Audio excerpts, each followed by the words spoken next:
Ya, bueno, en cuanto a lo que continuaba, que era la hipertensión y la diabetes mellitus, la presión arterial alta iba a ser una característica común de la diabetes mellitus tipo 1 y especialmente de la tipo 2. Se debía realizar una monitorización ambulatoria de la presión arterial cada 24 horas en pacientes diabéticos aparentemente que sean normotensos. Este podía ser un instrumento útil de diagnóstico, eh, bueno, especialmente para pacientes que tengan daño orgánico. Como tratamiento hipotensor para los pacientes diabéticos también se debía incluir una reducción significativa de la incidencia de enfermedad renal terminal. Pasa, por favor. Ya. En cuanto al tratamiento, es importante descartar una posible hipertensión postural. Considere el tratamiento de la hipertensión arterial, era importante, ya que podía ser pronunciada en los diabéticos a causa de una neuropatía autonómica. Por ejemplo, una disminución de los nervios que iban a regular funciones voluntarias, por ejemplo, la frecuencia cardíaca, la presión arterial e incluso la sudoración. Se debía iniciar un tratamiento farmacológico cuando la presión arterial es de 140 a 90 milímetros de mercurio. Es importante realizar un cambio en el estilo de vida.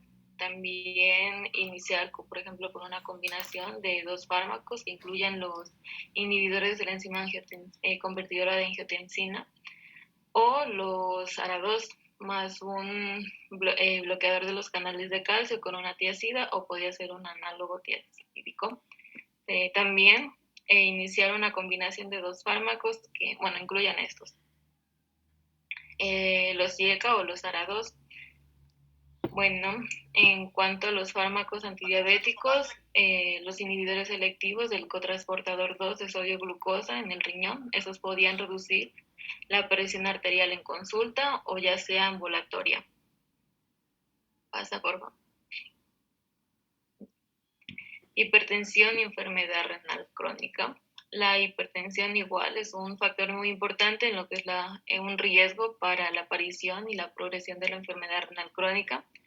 En pacientes con enfermedad renal crónica son frecuentes la hipertensión arterial resistente, la hipertensión arterial enmascarada, la presión arterial nocturna elevada, las cuales iban a asociar con una tasa de filtración glomerular baja y mayores niveles de albuminuria, también un daño orgánico.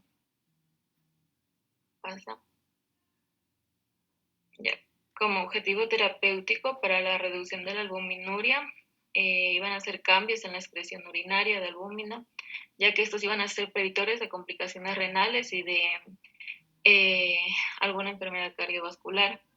Los pacientes que tienen enfermedad renal crónica deben recibir consejos sobre el estilo de vida, especialmente la restricción de sodio, también el tratamiento farmacológico cuando tengan valores en la presión arterial mayores a 140 sobre 90 milímetros de mercurio.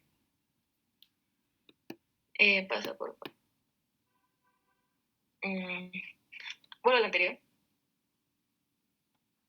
Ya. Bueno, para alcanzar los objetivos de la presión arterial recomendada en los pacientes con enfermedad renal crónica, se debía aplicar un tratamiento combinado con un bloqueador del sistema renina-angiotensina más un bloqueador de los canales de calcio o un diurético. No se recomendaba la combinación de dos bloqueadores del sistema renina-angiotensina, ya que se debía sustituir las tiazidas por diuréticos cuando la tasa de filtración glomerular era menor a 30 milímetros por minuto. Ahora sí pasa. Ya. En hipertensión, enfermedad pulmonar obstructiva crónica, la hipertensión arterial es la comorbilidad más frecuente en los pacientes que sufren EPOC y la coincidencia de ambas enfermedades iba a ser más frecuente en las personas adultas y también en los pacientes que tenían hipertensión arterial y EPOC iban a sufrir, bueno, tenían más riesgo a sufrir una enfermedad cardiovascular. También estas podían darse por riesgos ambientales o por alguna hipoxia que podían ser factores para producir, tener más riesgos a padecer una EPOC. También les mencionaba que el tratamiento de la EPOC con fármacos anticolinérgicos y antagonistas adrenérgicos beta 2 de acción prolongada podían afectar negativamente al sistema cardiovascular. Estos lo que iban a hacer es incrementar la frecuencia cardíaca y la presión arterial. En cuanto al tratamiento antihipertensivo, este podía tener efectos adversos en la función pulmonar y los bloqueadores, beta bloqueadores, aunque nos decía que en la EPOC iban a mantener su efecto en la protección cardiovascular, podían afectar la función pulmonar basal, porque esta en los pacientes que sufrían de EPOC iba a estar disminuida. Igual como mencioné antes, los cambios en el estilo de vida, por ejemplo, que deje de fumar principalmente. Y como tratamiento farmacológico inicial se recomendaba el uso de los bloqueadores de los canales de calcio, los ARA2 o los IECA, o la combinación de en el sistema renina-angiotensina con un bloqueador de los canales de calcio. También si la respuesta de la presión arterial era inadecuada, se podían aplicar tiazidas o análogos tiazídicos y bloqueadores beta-1 selectivos. Pasa, por favor. Ya. Hipertensión y cardiopatía en la enfermedad coronaria. En los pacientes hipertensos con enfermedad coronaria y el uso de beta bloqueadores y los bloqueadores del sistema renina-angiotensina podían mejorar los resultados tras, por ejemplo, un infarto de miocardio inminente. Y para los pacientes con angina sintomática, los bloqueadores beta y los bloqueadores de los canales de calcio van a ser fármacos preferidos para este tratamiento. Bueno, en cuanto a las recomendaciones para los pacientes con enfermedad coronaria en tratamiento antihipertensivo, se recomendaba un objetivo de la presión arterial que sea menor o igual a 130 milímetros de mercurio, pero no menor a 120 milímetros de mercurio en la presión arterial sistólica. También un objetivo de la presión arterial sistólica en el intervalo de 130 a 140 milímetros de mercurio en pacientes mayores o que tengan 65 años. También un objetivo en la presión arterial diastólica menor a 80 milímetros de mercurio, pero que no sea menor a 70 milímetros de mercurio. Para los pacientes hipertensos con antecedentes de infarto de miocardio se recomendaban los betabloqueadores y los bloqueadores del sistema renina-angiotensina como parte del tratamiento. Y para los pacientes con angina sintomática se recomendaba el tratamiento con betabloqueadores y bloqueadores de los canales de calcio. Mira. En la hipertensión y cardiopatía, en la hipertrofia ventricular izquierda, insuficiencia cardíaca, la hipertensión arterial es el factor más importante de riesgo para sufrir una insuficiencia cardíaca, y nos decía que la mayoría de los pacientes que la padecían tenían antecedentes ya de hipertensión arterial. Bueno, esta podía ser la consecuencia, por ejemplo, de la enfermedad coronaria que causaba una insuficiencia cardíaca con una fracción de eyección reducida.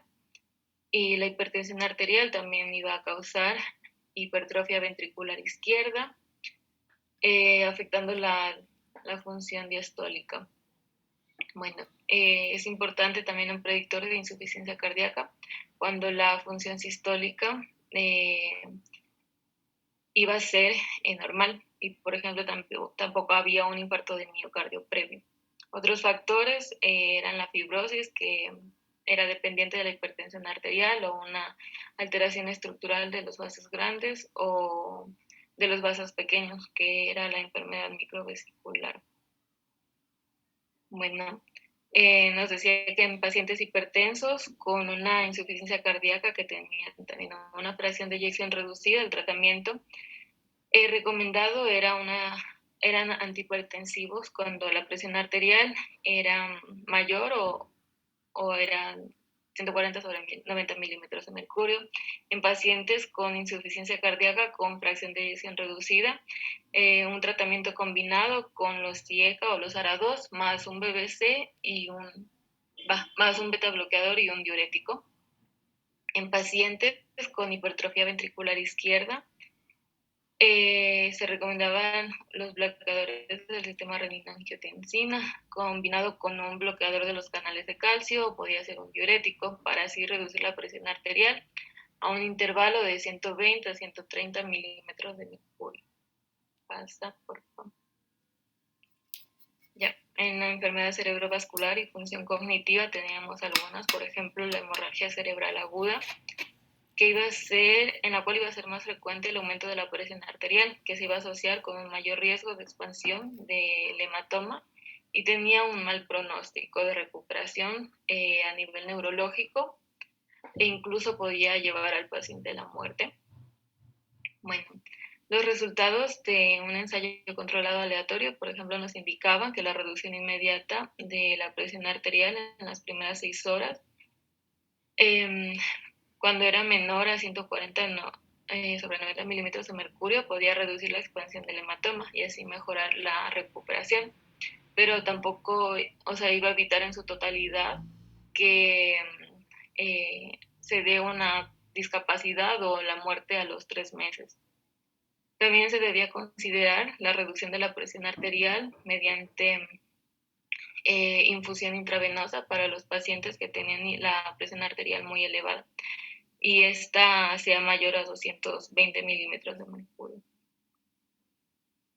En un accidente cerebrovascular isquémico, aquí una consideración clave, si el paciente, por ejemplo, ya recibía algún tratamiento trombolítico, nos decía que en los pacientes que ya tenían este tratamiento, por medio de infusión intravenosa, se debía reducir y mantener la presión arterial en valores de 180 a 105 milímetros de mercurio durante al menos las 24 primeras horas tras la trombólisis.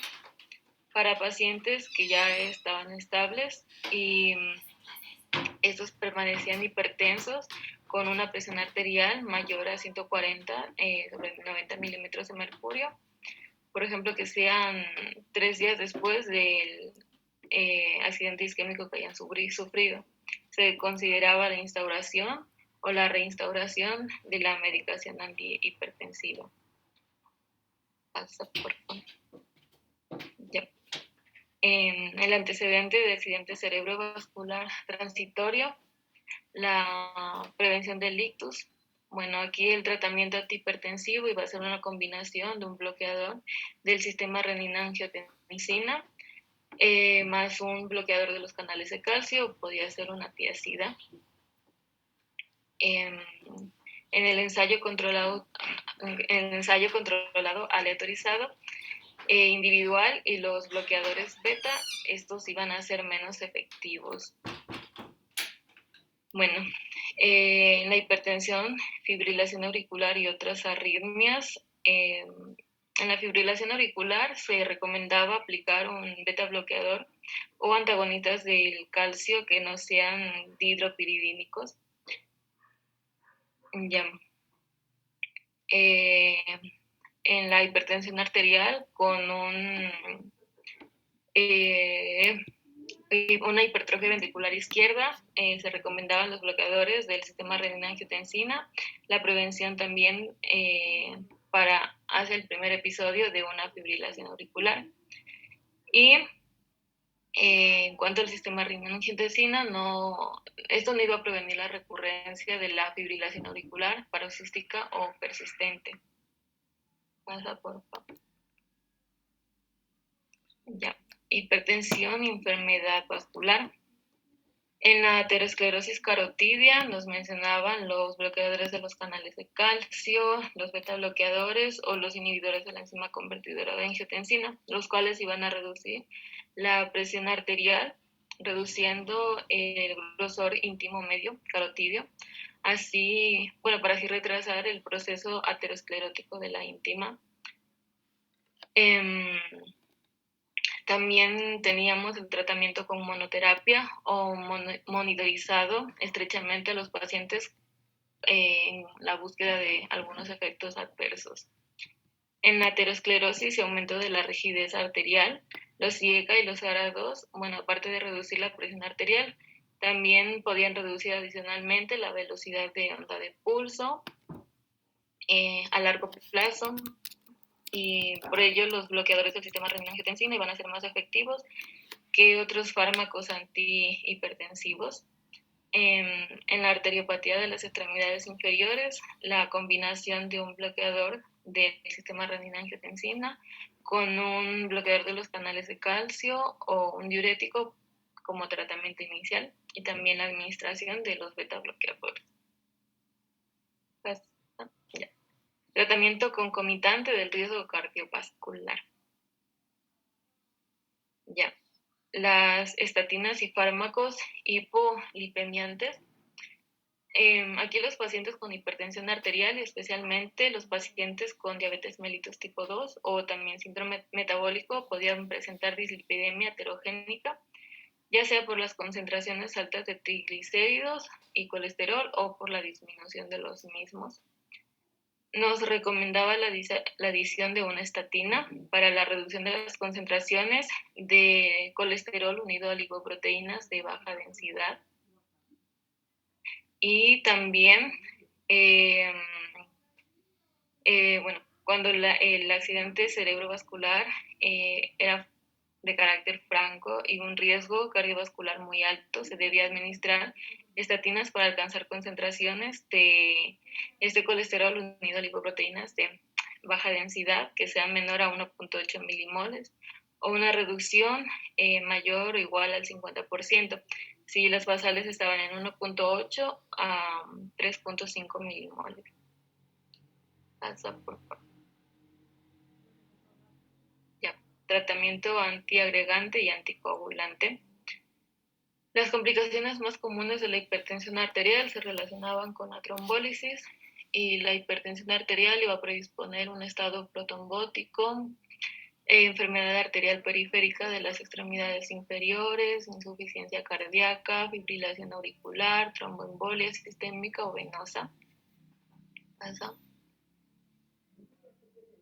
Bueno, y el tratamiento antiagregante y anticoagulante en pacientes con hipertensión arterial. Teníamos que la administración del ácido acetilsalicílico en sí no iba a reducir la incidencia del ictus o complicaciones cardiovasculares en comparación al placebo, ya que este ácido acetilsalicílico iba a ser útil para la prevención primaria en pacientes que eran hipertensos, pero no tenían alguna enfermedad cerebrovascular previa. En cuanto al placebo, este iba a ser para la prevención primaria en pacientes con presión arterial elevada y sin alguna enfermedad cerebrovascular previa. También tenemos los anticoagulantes, ya sean solos o combinados con el ácido acetilsalicílico, la ticlopidina, el clopidogrel, o antiagregantes nuevos como el Prasuel y Ticagrelor, que estos al ser nuevos no se toman en cuenta para el tratamiento, pero no se suelen aplicar.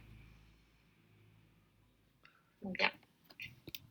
En cuanto a los fármacos hipoglucemiantes y la presión arterial, los nuevos fármacos hipoglucemiantes iban a reducir la presión arterial, también iban a reducir para el riesgo el riesgo cardiovascular, también renal, y eran útiles para el tratamiento de la diabetes mellitus tipo 2, tenían un efecto de control glucémico.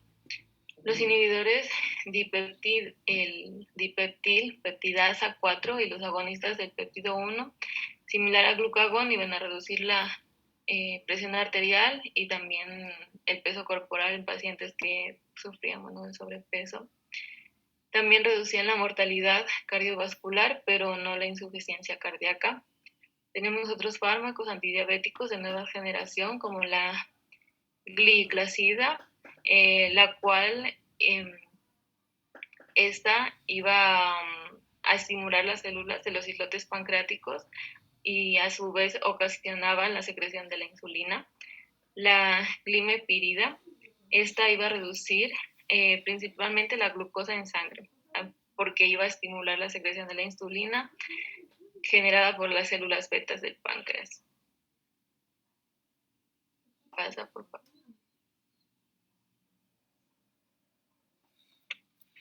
Pasa por ti.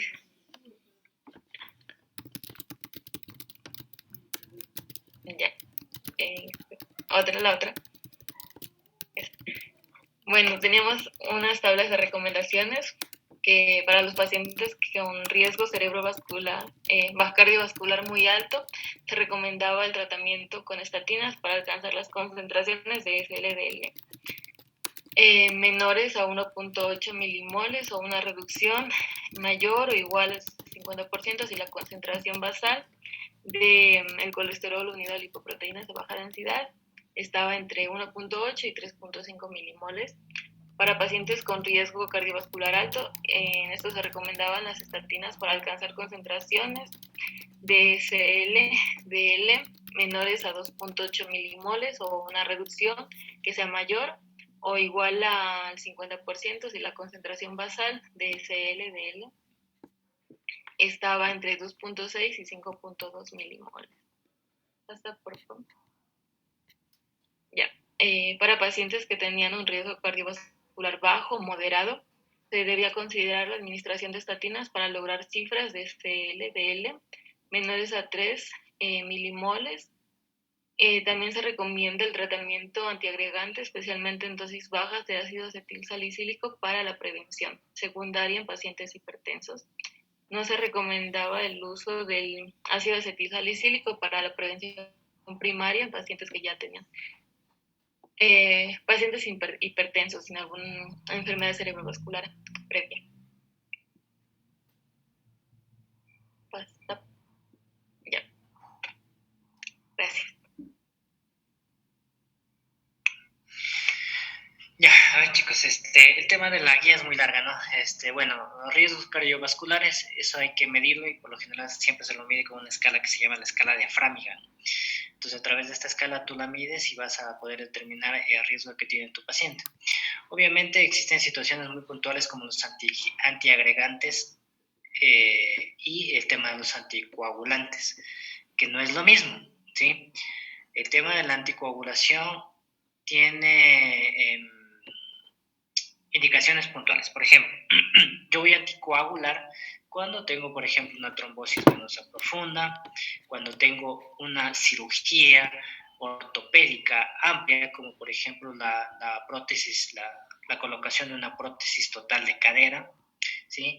Cuando yo tengo un paciente con fibrilación auricular, es indicativo el tema de la anticoagulación, el tema de las trombosis, un tromboembolismo pulmonar. Entonces, hay indicaciones puntuales de anticoagulación.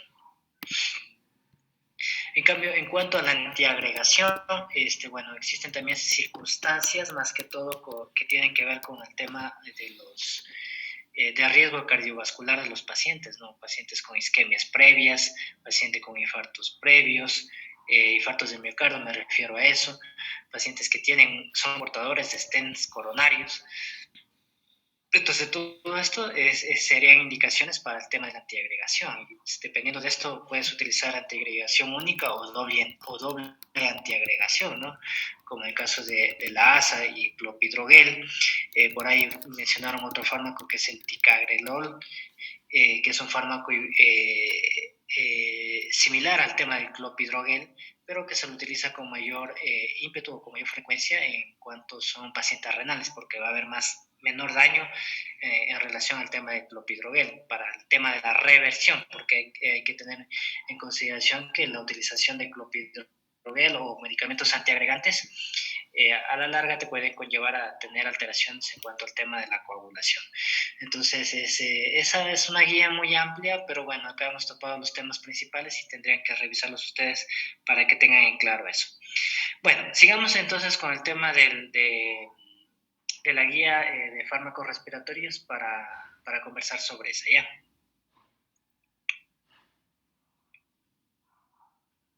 Ya comparto.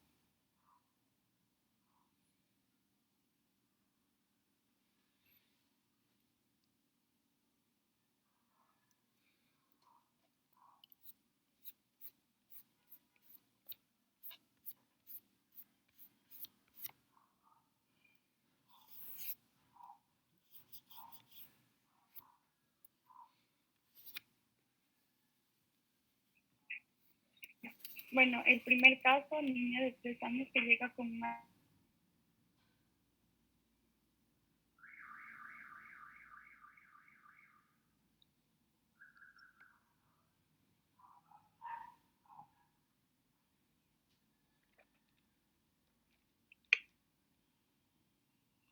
Isabel.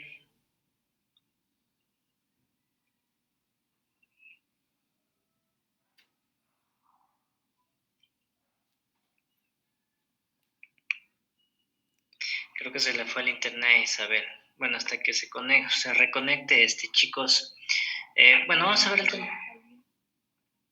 Vamos a ver el tema de la guía respiratoria. Si es cierto, vamos atrasados con el tema de teoría, pero bueno, adelantémosla, ¿no? Después, cuando ya veamos fármacos respiratorios, pues nos ponemos al día o a la par con estos temas. Ya. Isabel, ¿estás lista?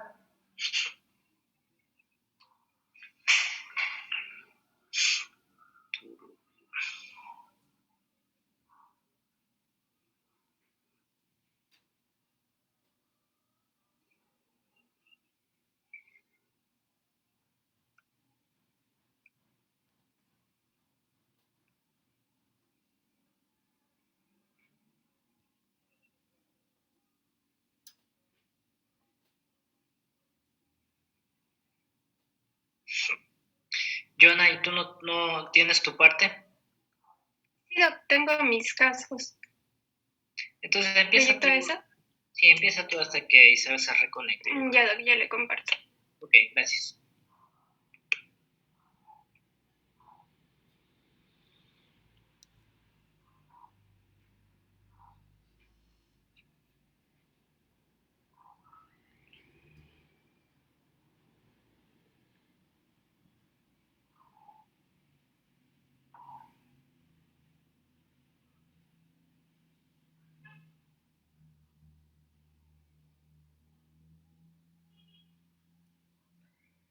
Hola, ¿me escuchas? Sí, se te escucha. Ay, ya, perdón, es que mi internet anda mal. Ya, presento. Ya, leo el caso otra vez. Niño de 3 años que llega con un ataque grave de asma, probablemente precipitado por una infección vírica. Tiene mucha dificultad respiratoria, silbido respiratorio y sin expectoración, poca tos y fiebre de 38 grados. Aparte de infecciones menores de la infancia, nunca ha estado enferma antes y no toma fármacos. Dentro del diagnóstico está el asma y estrategias terapéuticas farmacológicas, sumado el salbutamol, porque hay que tomar en cuenta que hay que producir un efecto rápido. Además, que hay que tomar en cuenta también la edad del paciente para ver si se puede utilizar o no un inhalador, ya que por lo general los niños menores de 5 años tienen dificultades y en este caso los pacientes tienen 3 años. Y también si puede respirar suficientemente para inhalar. Y aquí el caso tiene un ataque grave de asma. Por eso optado por el salbutamol inyectable subcutáneo intramuscular. Además que la intravenosa puede resultar muy difícil. Entonces sería solución inyectable intramuscular de 0,5 miligramos por mililitro. Ya. El broncodilatador es un agonista beta-2-adrenérgico. El mecanismo de acción proporciona broncodilatación de corta duración y una obstrucción reversible de vías respiratorias. Efectos adversos frecuentes: taquicardia, palpitaciones, temblores musculares, ansiedad, nerviosismo, cefalea, irritación orofaringea, tos, disgustia. Pocos frecuentes, los efectos adversos pocos frecuentes están mareo, insomnio, calambres musculares por hipocalemia, náuseas y vómito y diaforesia. El segundo caso se trata de un niño de 7 años asmático que durante las clases de gimnasia en la escuela se queja de disnea y dolor torácico. Los mismos síntomas presenta cuando cambia bruscamente el clima de frío intenso y cuando se expone al humo. El diagnóstico, igual que el anterior asma, estrategias terapéuticas, en este caso salbutamol, inhalación de 100 microgramos dosis y por lo general una inhalación al día. Salbutamol puede administrarse por inhalación para así producir un efecto directo sobre el músculo liso de los bronquios. Y en enfermos graves que hay que tomar en cuenta que colaboren y también tengan una experiencia en su utilización con estos inhaladores. Igual el mecanismo de acción broncodilatador proporciona broncodilatación de corta duración y obstrucción reversible de vías respiratorias y los efectos adversos que ya mencioné anteriormente. El tercer caso, paciente de 18 años de edad, sexo masculino, padece de asma bronquial desde la niñez con crisis agudas que se presentan con una frecuencia de 2 veces al mes y se caracterizan por ser leves, cortas. La duración es de 2 horas como máximo y durante el día muy raramente con presentación nocturna. El diagnóstico asma, estrategias terapéuticas farmacológicas, he tomado la beclometasona. El tratamiento sería becloforte, líquido para inhalación de 200 microgramos dosis y 250. Por lo general decía que es recomendable utilizar el de menor dosis y 2 inhalaciones al día. También estaba revisando que se podía tomar un tratamiento aparte de el metoclopramid, pero decía que este está indicado por un tratamiento de mantenimiento y no siendo eficaz en una crisis asmática o broncoespasmo aguda. Antiinflamatorios corticosteroides, su mecanismo de acción es acción antiinflamatoria glucocorticoides potente en el interior de los pulmones. Los efectos adversos frecuentes, faringitis, cefalea, rinitis, disfonía, sinusitis, náuseas. Y los efectos adversos poco frecuentes son dolor de espalda, disforia, dismenorrea, tos, candidiasis oral y broncoespasmo. El caso 4 menciona paciente de 30 años de edad, sexo masculino, que padece de asma bronquial diagnosticado en su niñez, presenta crisis agudas diariamente afectando su actividad laboral. Trabaja en una industria textil algodonera, leves y cortas con una duración menor a 1 hora, diurnas y nocturnas. Diagnóstico y asma, estrategias terapéuticas farmacológicas, la beclometasona, el tratamiento blecoforte, líquido para inhalación de 200 microgramos dosis y 250 microgramos dosis, 2 inhalaciones al día. Esto se administra por vía inhalatoria para conseguir un efecto local que va a tener escasas repercusiones adversas sistémicas, y los corticoides se emplean por vía inhalatoria, en este caso la mencioné la beclometasona. El mecanismo de acción antiinflamatoria glucocorticoide potente en el interior de los pulmones, efectos adversos frecuentes, faringitis, cefalea, rinitis, disfonía, sinusitis y náuseas. Y igual, como ya mencioné, los efectos adversos poco frecuentes, dolor de espalda, disforia, dismenorrea, tos, candidiasis oral y broncoespasmo. Tenemos el caso 5 que nos dice que es una paciente de 17 años asmática conocida con crisis estacionales leves de rinitis alérgicas que preceden sus crisis de asma. Luego de la exposición al polen hace 72 horas, presenta rinorrea y obstrucción nasal. Hoy presenta crisis de asma de 2 horas de duración que no respondió a la medicación habitual. Y al examen físico se presenta lúcida con disnea leve, frecuencia respiratoria de 22 por minuto, escasas sibilancias, discreta hipersonoridad, frecuencia cardíaca de 84 por minuto. En este caso, el diagnóstico de la paciente es rinitis alérgica y asma. Como estrategias terapéuticas tenemos a la beclometasona. Yo elegí la beclometasona porque nos decía que este es un antiinflamatorio corticosteroide y estos iban a ser usados en el tratamiento subyacente de la enfermedad asmática. Mientras no elegí también broncodilatador porque nos decía que se utilizan al inicio de las crisis y aquí también nos decía que la paciente ya no respondió a la medicación habitual. Entonces, bueno, la beclometasona se conoce también como nombre comercial como becloasma y viene en presentación de líquido para inhalación de 50 microgramos por dosis y de 250 microgramos por dosis. Se administra por vía intranasal y se debe administrar de 1 a 2 inhalaciones, máximo 600 microgramos al día. El siguiente, Isa, por favor. Ya, la beclometasona pertenece a la familia de los antiinflamatorios corticosteroides, como ya lo mencioné. Su mecanismo de acción es una acción antiinflamatoria glucocorticoide potente en el interior de los pulmones y además también va a inhibir lo que es la síntesis de los leucotrienos y disminuir el número de mastocitos, eosinófilos y basófilos. De esta manera reduce la inflamación. Entre sus efectos adversos tenemos los más frecuentes, que son la faringitis, cefalea, rinitis, disfonía, sinusitis y náuseas. Y entre los poco frecuentes, el dolor de espalda, la disforia, la disminorrea, la tos, candidiasis oral y el roncoespasmo. Bien. Otro caso nos decía, mujer de 35 años de edad, se presenta a la consulta con falta de aire luego de visitar una fábrica textil. Presenta antecedentes de rinitis alérgica y asma. Al examen físico presenta sibilancias en ambos campos pulmonares, pico flujo expiratorio de 60%. La paciente está en una crisis asmática. Tenemos como diagnóstico la rinitis alérgica y el asma.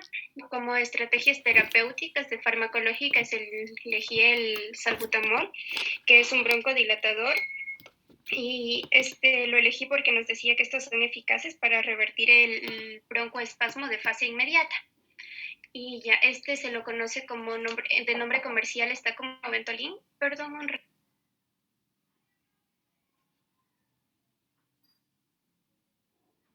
ya, se lo conoce como Ventolin.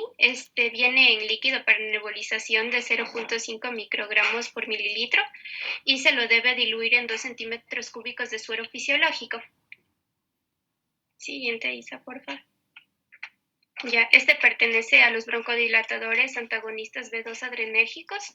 Su mecanismo de acción va a actuar propiciando la broncodilatación de corta duración en obstrucción reversible de las vías respiratorias. Entre sus efectos adversos tenemos los más frecuentes, que son taquicardia, palpitaciones, temblores musculares, ansiedad y nerviosismo, además de cefalea, irritación orofaringea, tos y disgeusia. Y entre los poco frecuentes tenemos lo que es mareo, insomnio, calambres musculares por hipocalemia, náuseas, vómitos y diaforesis. Ya tenemos también otros casos sobre tos. El primero nos decía, varón de 57 años, taxista, padece dolor de garganta y tos que comenzaron hace 2 semanas. Que comenzaron con un resfrío. Ha dejado de estornudar, pero todavía tiene tos, sobre todo cuando habla y también por la noche. Tos seca y penosa que no lo deja dormir. Es un gran fumador, se le ha recomendado en varias ocasiones que deje de fumar. En la historia y exploración no revela nada en particular, salvo la inflamación faríngea. Como diagnóstico tenemos resfrío y tos seca. Entre las estrategias terapéuticas tenemos las no farmacológicas, que es que deje de fumar, y entre las farmacológicas la codeína y el dextrometorfano. El tratamiento de elección, yo escogí el dextrometorfano porque tiene menos efectos adversos que la codeína y también es menos sensible a la adicción. Se lo conoce como nombre comercial, tiene bisolbón, viene en un sólido oral, se lo administra por vía oral y se lo puede administrar 15 miligramos cada 4 horas o 30 miligramos cada 6 horas. Este fármaco pertenece a la familia de los antitussígenos opiáceos. Su mecanismo de acción actúa deprimiendo el centro medular de la tos al disminuir la producción de taquicinas. Entre sus efectos adversos tenemos que en dosis elevadas produce un efecto depresor central y también produce efectos gastrointestinales como náuseas y vómitos. Siguiente, Isa, por favor.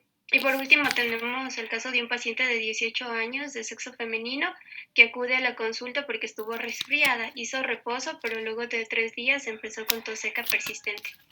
En este caso igual el diagnóstico es de tos seca y resfrío, y las estrategias terapéuticas tenemos igualmente la codeína y el dextrometorfano.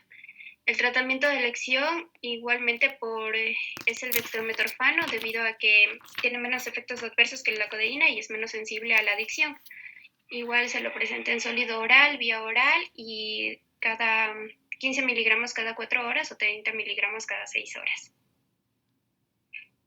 También igual es un antitussígeno opiáceo que deprime el centro medular de la tos al disminuir la producción de taquicinas, y sus efectos adversos es que en dosis elevadas tiene un efecto depresor central y sus efectos gastrointestinales como náuseas y vómitos. Y también es importante recordar que solo frente a la tos seca se da un tratamiento, y en tos con producción o tos purulenta no necesita un tratamiento. Y eso era todo.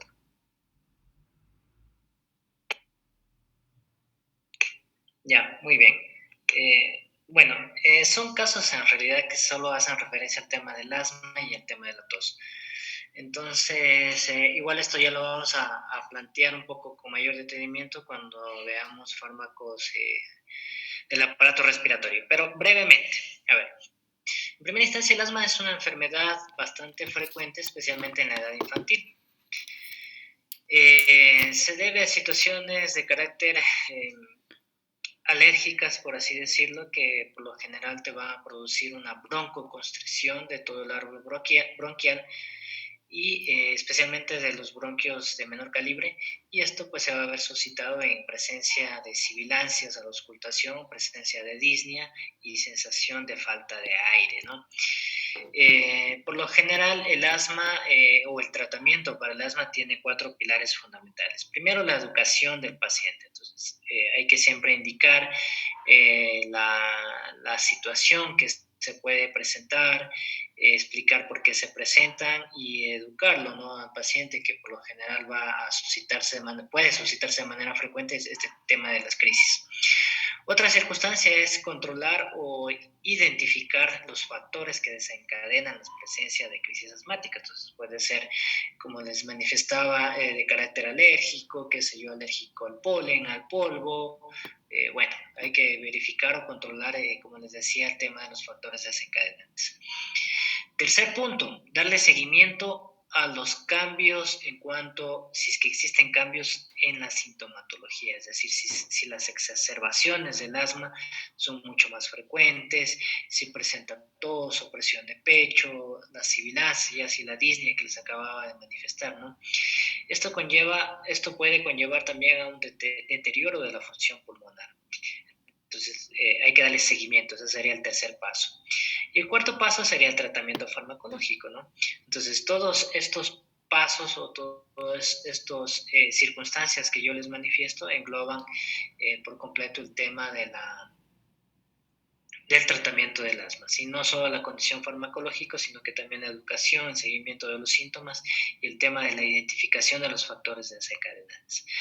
Para el tema del asma también existen guías, como la guía GINA, que es la Iniciativa Global para el Tratamiento del Asma, que sus siglas en inglés pues las definen como la guía GINA como tal, ¿no? Entonces, en este tipo de circunstancias, cuando se tiene una crisis de asma, por así decirlo, lo que se recomienda es la utilización de los beta-agonistas, ¿no? Pero existen beta-agonistas de acción corta y de acción prolongada, que es lo que ya conversaron ustedes acá. Entonces, uno de estos beta-agonistas de acción corta que tenemos en nuestro medio, pues es el salbutamol. O lo que nosotros tenemos en este caso sería o lo que recomienda estas guías sería la budenosina, ¿no? Pero tenemos nosotros acá el tema del salbutamol. Por lo general, cuando utilizamos nosotros los fármacos, cuando vemos que los síntomas son bastante frecuentes o es muy común que el paciente presente estas sibilancias o esta disnea, y según esto y según la gravedad de los síntomas del asma, nosotros vamos a ir aumentando o reduciendo la exposición a estos beta-adrenérgicos, ¿no? Pero siempre a la cabeza los beta-adrenérgicos van a ser de primera línea, pero los de acción corta, que son los que nos van a servir, ¿no? La elección del fármaco también va a depender de la edad, como sus compañeras lo indicaron, ¿no? Entonces, por ejemplo, hay niños lactantes que en ellos no se puede utilizar el tema del inhalador, ¿no? Entonces vamos a utilizar, por ejemplo, el tema de las nebulizaciones y ese tipo de circunstancias. Obviamente, en pacientes que ya tengan la capacidad o nosotros podamos educarlos en cuanto a la inhalación o a la utilización del inhalador de manera correcta, pues sería el de primera elección, ¿no? El inhalador. Entonces, para este tipo de circunstancias, aparte de los beta-agonistas, también hay otros fármacos, como el tema de los corticoides. El tema de los corticoides de utilización sistémica o por vía inhalatoria también son fundamentales en el tratamiento del tema del asma. Ahora, existen cierto tipo de circunstancias, o se lo puede catalogar al asma como un asma intermitente, como un asma persistente leve, como un asma persistente moderado, o como circunstancias, o mejor dicho, se denomina así, asma casi fatal, que es, por así decirlo, la peor situación o etapa del asma, en la cual pues las vías tan respiratorias se cierran de tal manera y no responden ni a los inhaladores, que son los beta-adrenérgicos de acción corta, ni a los corticoides, y tu paciente necesitaría en este caso ventilación mecánica.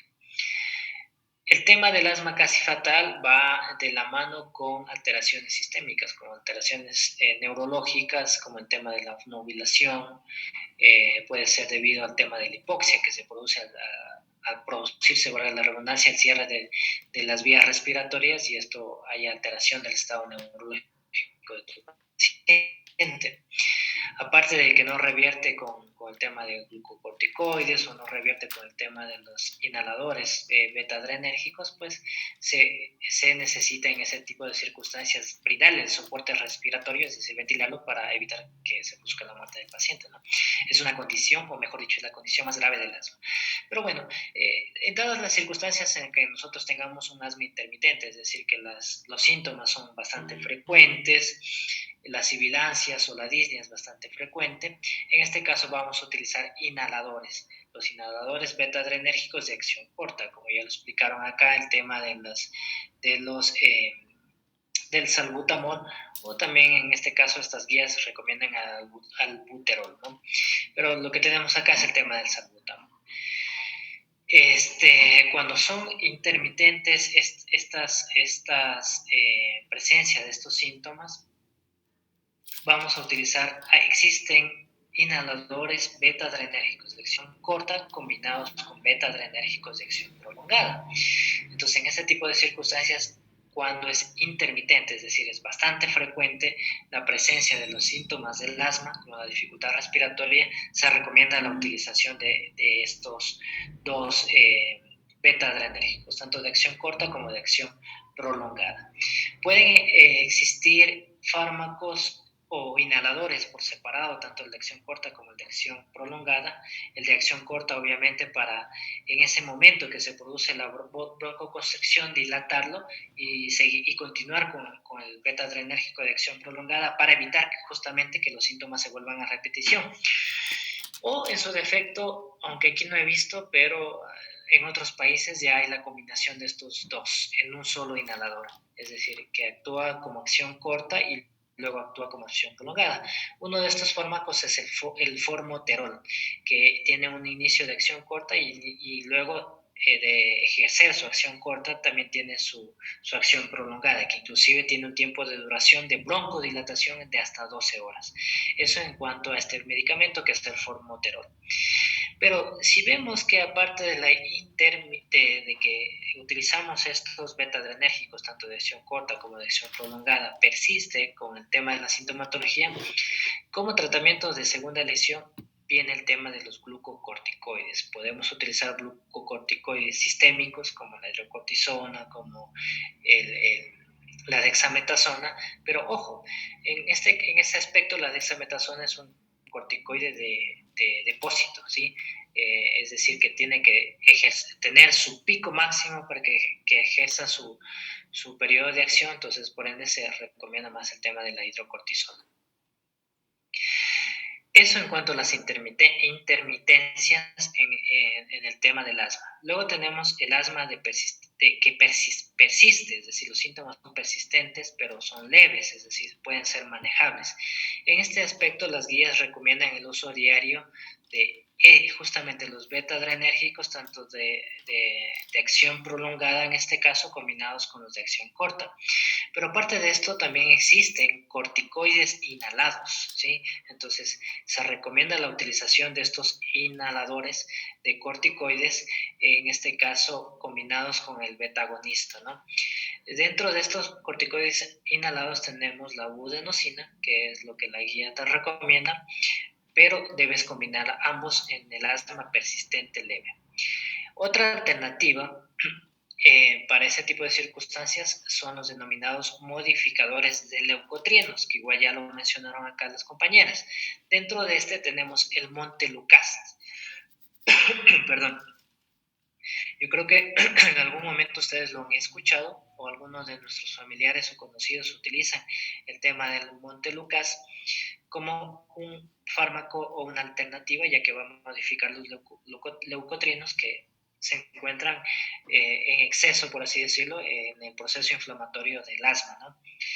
Pero igual se los puede utilizar a este montelukast como alternativa o en vez del corticoide, pero según estudios que se han realizado, se ve que es menos eficaz que el corticoide, es decir, que el corticoide tiene mayor eficacia a estas alternativas en cuanto a los modificadores de leucotrienos.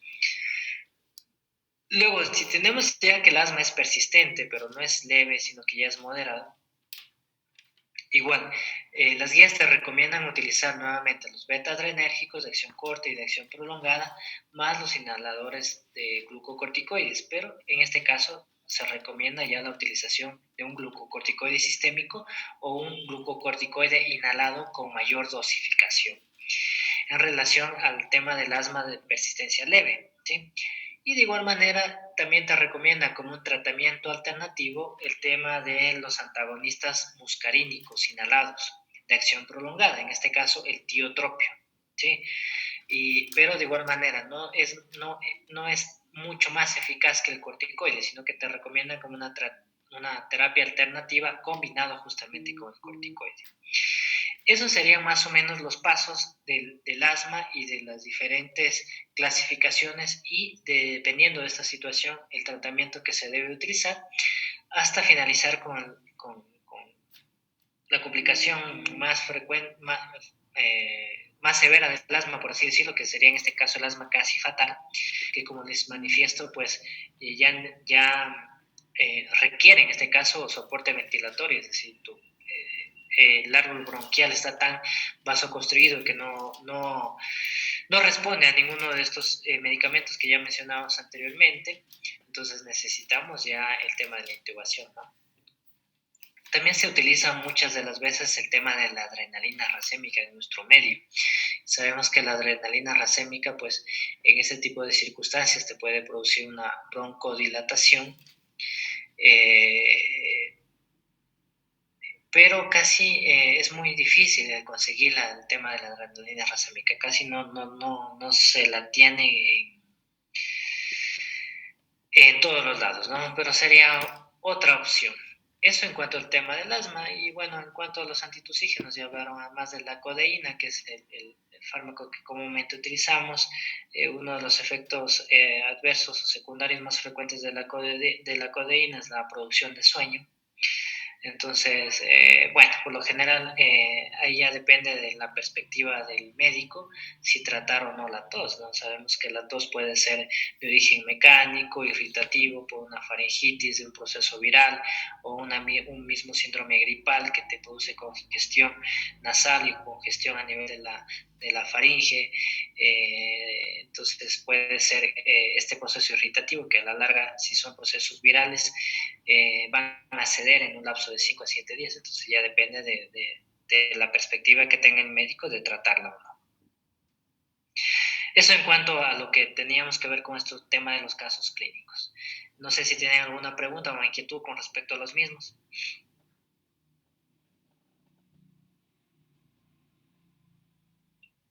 Listo, chicos, si es que no hay ninguna pregunta o inquietud, tienen como tarea cada uno de ustedes, igual que la guía anterior, desarrollar estos casos clínicos y enviármelos hasta el día domingo para que tengan tiempo suficiente para que los desarrollen, ¿sí? Y de igual manera, cuando ya veamos los fármacos respiratorios, bueno, ahí vamos a profundizar más en el tema de teoría para que los puedan ir manejando y tengan mucho más conocimiento sobre esto que hemos conversado el día de hoy, ¿ya? Eso, chicos. Entonces, no sé si es que nuevamente hay alguna pregunta o inquietud sobre esto. No, doctor, todo está claro. Ya. Dale, chicos, entonces no hay ningún problema. Muchas gracias por vernos el día de hoy y nos estaremos viendo en teoría y el próximo lunes con lo que corresponde al tema de la práctica. Muchas gracias. Hasta luego. Hasta luego, doctor. Mucho gusto.